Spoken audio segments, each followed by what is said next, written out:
আজকের এই ভিডিওতে আমরা কথা বলবো এবার এই পিএস ব্যবসায়ী সাইবার ক্যাফে ব্যবসায়ীদের কি সত্যি কপাল খুলতে চলেছে। গত প্রায় 4 বছর ধরে, হ্যাঁ বন্ধুরা, 4 বছর ধরে এই পিএসের এই ইন্ডাস্ট্রিতে চলছিল টাকার খরা। আর সেই টাকার খরা কি এবার সত্যি কাটতে চলেছে? আমরা বিশ্লেষণ করব এই ভিডিওর মাধ্যমে। হ্যাঁ, কেন এই কথা বলছি? মহামান্য হাইকোর্টের নির্দেশে সম্ভবত এই ফিনটেক ইন্ডাস্ট্রির কপাল খুলতে চলেছে। বাজার অর্থনীতি, হ্যাঁ, যে টাকার রোটেশন চলে সেটা সম্ভবত আবারও গতি পেতে চলেছে বিগত 10 বছরের মতো। হ্যাঁ, কেন এই কথা বলছি? পুরো ভিডিওটা দেখলে সেটা আপনি বুঝতে পারবেন, এবং পুরো ভিডিওটা যদি আপনি স্কিপ করে যান তাহলে ইনফরমেশনগুলো আপনি মিস আউট করবেন। আর কেন আপনার জন্য এই ভিডিও জরুরি সেটা আপনি পুরোটা দেখলে বুঝে যাবেন। সাইবার ক্যাফে ব্যবসায়ীরা মূলত নির্ভর করে কিন্তু মার্কেটের টাকার ওপর। তো সেই মার্কেটের টাকা কোথা থেকে আসবে সেটা নিয়েই কথা বলবো আজকের এই ভিডিওতে। চলুন বন্ধুরা, সময় নষ্ট না করে মূল ভিডিওতে ঝাঁপিয়ে পড়ি।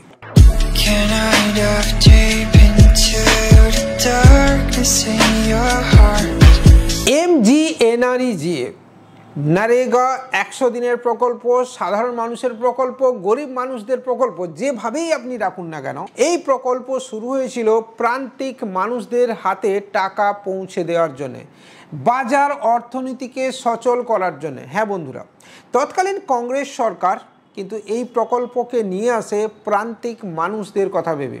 আর আমাদের যিনি প্রধানমন্ত্রী সেই সময়কার ছিলেন ডক্টর মনমোহন সিং, তিনি কিন্তু সত্যি একজন দূরদর্শী মানুষ ছিলেন। তো তিনি এই প্রকল্পটাকে একটু গতি দেন এবং প্রান্তিক মানুষদের হাতে টাকা পৌঁছে দেওয়ার ক্ষেত্রে একটা আলাদা জায়গায় নিয়ে আসেন নতুন ব্যাংকিং ব্যবস্থা, যেটা পরবর্তীকালে কিন্তু এটা কন্টিনিউও হয়েছে। হ্যাঁ, অর্থাৎ লাস্ট যখন 2014 সালে আমাদের সরকার পরিবর্তন হয় তখনও কিন্তু প্রান্তিক মানুষদের কাছে টাকা অ্যাকাউন্টের মাধ্যমে পৌঁছে যাওয়া শুরু হয়েছে। এবার মজার বিষয় হলো, গত 3 বছর ধরে 21 সাল থেকে প্রায় আজকে 25 সাল বা 21 সালের শেষ থেকে 25 সাল পর্যন্ত প্রায় 4 বছর ধরে আপনি ধরে নিতে পারেন MGNREGA এর কাজ পুরোপুরি বন্ধ আছে। কেন বন্ধ আছে? কিছুটা রাজনৈতিক, কিছুটা অফিসিয়াল, সব মিলিয়ে। হ্যাঁ, রাজ্য এবং কেন্দ্রের যে দ্বন্দ্ব রয়েছে, অর্থাৎ রাজ্যে তৃণমূল সরকারের সাথে কেন্দ্রে বিজেপি সরকারের যে দ্বন্দ্ব, সেখান থেকে এই প্রকল্প কিন্তু মোটামুটি আস্তে আস্তে কিন্তু তার গতি হারাচ্ছিল। এবং শেষমেশ 21 সালে এসে বিভিন্ন আর্থিক তছরূপ অথবা আরও অনেক কিছু হিসাবের গরমিল এইসব বিভিন্ন কারণে আলটিমেটলি সেন্ট্রাল টাকা অ্যালটমেন্ট করে দেওয়া বন্ধ করে দেয়। এরপরে জল অনেক দূর গড়িয়ে গেছে, গঙ্গা দিয়ে অনেক কিছু বয়ে গেছে, কিন্তু NREGA প্রকল্প কিন্তু আর শুরু হয়নি।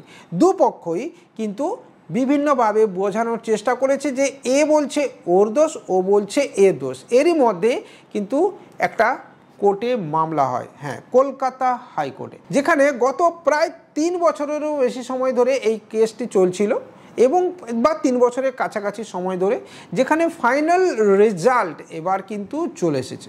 হ্যাঁ, 18 তারিখ মহামান্য হাইকোর্ট কিন্তু আদালত কিন্তু নির্দেশ দিয়ে দিয়েছে সেন্ট্রাল গভর্নমেন্টকে বা কেন্দ্রীয় সরকারকে যে 1 আগস্ট থেকে MGNREGA এর প্রকল্প কিন্তু শুরু করতে হবে। কেন শুরু করতে হবে? তার কারণ হচ্ছে আপনি হিসেবের গরমিল রয়েছে, টাকা তছরূপ হয়েছে, ফান্ডের হিসাব পাচ্ছেন না, আমি সব মেনে নিচ্ছি, কিন্তু লস কার, ক্ষতি কার? প্রান্তিক মানুষদের। শুধু তাই নয়, বহু মানুষ এমনও আছেন যাদের টাকা এখন আটকে রয়েছে, পাননি। কন্ট্রাক্টরের টাকা তো ছেড়েই দিলাম, হ্যাঁ, ম্যাটেরিয়াল পোর্শনের টাকা, তো এই বিষয়টাতে আলাদা আমার যে চ্যানেল রয়েছে আমার গ্রাম আমার শহর, ওটাতে আমরা বিশ্লেষণ করে জানাবো। কিন্তু এখানে এটুকুই বলবো যে MGNREGA এবার শুরু হতে চলেছে। গ্রাম উন্নয়ন দপ্তরকে চিঠি পাঠানো হয়েছে যে আপনি যে কোনো কন্ডিশন দিতে পারেন, কিন্তু টাকা আপনাকে সরাসরি পাঠাতে হবে আমাদের কাস্টমারের অ্যাকাউন্টে বা আমাদের যারা গ্রাহক বা জব কার্ড হোল্ডার যাকে আমরা বলবো, অর্থাৎ যারা জব কার্ডধারী, যারা কাজ করবেন, দিনমজুর শ্রমিক মানুষ, তাদের অ্যাকাউন্টে সরাসরি টাকা যাবে। আর এখানেই লুকিয়ে রয়েছে ফিনটেকের আসল গতি। হ্যাঁ, ফিনটেকের চাকা এবার যেটা টুকটুক টুকটুক করে ঘুরছিল সেটা এবার কিন্তু গতিতে দৌড়বে। কেন? তার কারণ হচ্ছে এই প্রান্তিক মানুষগুলোর অ্যাকাউন্টে টাকা আসা মানেই সেটা এইপিএস উইথড্রল, অফার্স এবং অনার্স ট্রানজ্যাকশান উইথড্রলের মাধ্যমেই হয়।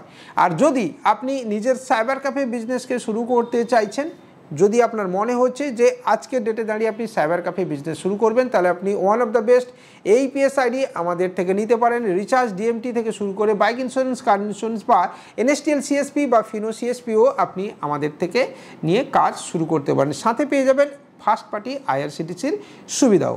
দেখুন, অ্যাকাউন্টে টাকা এলে, কোনো সাধারণ মানুষের অ্যাকাউন্টে টাকা এলে সে কিন্তু সেই পুরো টাকা জমা করে রাখে না, আবার পুরো টাকাও কিন্তু খরচ করে না।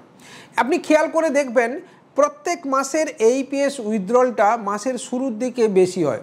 লক্ষ্মী ভাণ্ডার, বার্ধক্য ভাতা বা বিধবা ভাতা, সরকারি যে সমস্ত স্কিম রয়েছে সেই স্কিমের টাকা এলে মানুষজন কিন্তু উইথড্রল করে। আবার এখানে আরবান এবং রুরালের ডিফারেন্স ক্লিয়ারলি দেখা যায়। হ্যাঁ, তার কারণ হচ্ছে রুরাল এরিয়াতে মানুষ কিন্তু এইপিএস বা আধার এনেবল পেমেন্ট সিস্টেমের ওপর বেশি ভরসা করে এবং তার সাথে অবশ্যই ব্যাংকিং সিএসপিও রয়েছে। হ্যাঁ, অফার্স এবং অনার্স দুটো ট্রানজ্যাকশানেই কিন্তু বেশি মানুষ ভরসা করে।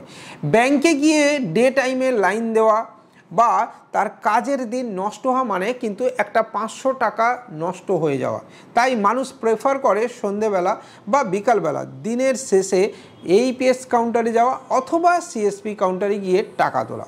এর ফলে কি হয়, সে দিনের বেলা আর্নিংও করতে পারে এবং সন্ধেবেলা গিয়ে তার পারিশ্রমিক সে তুলতেও পারে ব্যাংক অ্যাকাউন্ট থেকে। আর এর ফলে বাজার অর্থনীতি রোটেশন হয় এবং এই ধরনের টাকা এলে গভর্নমেন্ট ফান্ড যখন মানুষের ডিবিটি বা ডাইরেক্ট বেনিফিট ট্রান্সফার যখন মানুষের অ্যাকাউন্টে সরাসরি আসে, তখন কিন্তু অর্থনীতির চাকাটাও গড়ায়। হ্যাঁ, কারণ আমার অ্যাকাউন্টে যদি 5,000 টাকা মাস গেলে আসে, সেই 5,000 টাকার একটা অংশ আমি যেমন জমা করব, তেমনই একটা অংশ আমি বাজার করার জন্যে, মেডিসিন, জামা কাপড় থেকে শুরু করে খাওয়া দাওয়া সব কিছুর জন্য খরচ করব। এর ফলে চাকাটা গড়তে থাকে এবং আলটিমেটলি কিন্তু আমাদের এই ফিনটেক ইন্ডাস্ট্রির কিন্তু উপকার হয়। তো আশা করা যাচ্ছে যে কেন্দ্রীয় সরকার যে কোনো টার্মস অ্যান্ড কন্ডিশন দিক না কেন, কাজ শুরু করতে হবে, কারণ এটা কোর্টের অর্ডার। হ্যাঁ, এতদিন পর্যন্ত কোর্ট কিন্তু এই অর্ডার দেয়নি। সবচেয়ে বড় বিষয় হলো কোর্ট হুটপাট বা কোনো রাজনৈতিকভাবে কোনো সিদ্ধান্ত নেয়নি। দুপক্ষের কথা দীর্ঘদিন শুনেছে, কোর্টে সওয়াল জবাব হয়েছে। রাজ্য সরকার এবং কেন্দ্রীয় সরকারের দুপক্ষের কথা শোনার পরে গ্রামোন্নয়ন মন্ত্রককে এই ফাইনাল নির্দেশ জানিয়েছে যে আপনাকে কাজ শুরু করতে হবে। এক্ষেত্রে আপনি যদি পেপার দেখেন তাহলে সেখানেও দেখতে পাবেন অলরেডি গ্রামোন্নয়ন মন্ত্রকের কাছে কিন্তু এটা আপডেট চলে গেছে এবং তারাও কিন্তু চিন্তা ভাবনা শুরু করেছে যে হ্যাঁ, কাজ শুরু করতে হবে। তবে সেখানে নতুন কি টার্মস অ্যান্ড কন্ডিশন আসে এবং সেই নতুন টার্মস অ্যান্ড কন্ডিশনের ফলে কাজের গতি এক একটা গ্রাম পঞ্চায়েতে কিন্তু কমবে, এটুকু আপনাকে বলতে পারি। আমি নিজে 2011 সাল থেকে 2022 সাল পর্যন্ত গ্রাম রোজগার সহায়কের কাজ করতাম। হ্যাঁ, আমি চাকরি করতাম ব্লকে। তো সেখানে একটা সময় শেষের দিকটাতে আমরা দেখেছি যে এক একটা গ্রাম পঞ্চায়েতে, যেখানে আমাদের গ্রামে 14টা বা এনআরইজিতে 11টা সংসদ রয়েছে, সেখানে প্রায় 2 কোটি 3 কোটির কাজ বা 4 কোটির কাজ হতো, যেটা 2011 সালে যখন আমি জয়েন করি তখন কিন্তু সেটা 30 লাখ থেকে 40 লাখ ছিল। অর্থাৎ 10 বছরে সেই গ্রাফটা একদম হু হু করে বেড়েছে। তো আমার মনে হয় না এবার সেই গ্রাফ হু হু করে বাড়বে।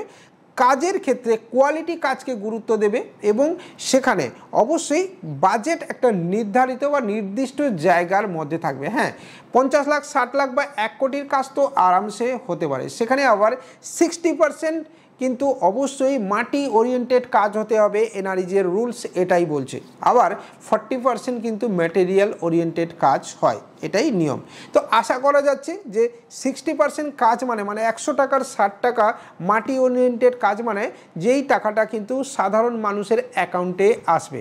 অর্থাৎ যদি একটা গ্রাম পঞ্চায়েতে 1 কোটি টাকার কাজ হয় তাহলে 60 লক্ষ টাকা একটি অঞ্চলের জব কার্ড হোল্ডারের মানুষের অ্যাকাউন্টে চলে আসবে। প্লাস সেখানে কিন্তু 40% যে ম্যাটেরিয়াল ওরিয়েন্টেড কাজ হচ্ছে তার আবার একটা পোর্শন টাকাও কিন্তু জব কার্ড হোল্ডারের অ্যাকাউন্টে আসে। তো আলটিমেটলি ফিনটেকের ভালো দিন আসছে, এটুকু আপনাকে বলতেই পারি। আগামী নতুন আপডেট পেতে অপেক্ষা করুন এবং চ্যানেলটাকে সাবস্ক্রাইব করে রাখুন, বেল আইকন বাজিয়ে রাখুন। এই ধরনের নোটিফিকেশান সর্বত্র আপনি আমার থেকে আগে কিন্তু পেয়ে যাবেন। দেখা হবে পরের দিন অন্য ভিডিওতে, ততক্ষণ পর্যন্ত বাই।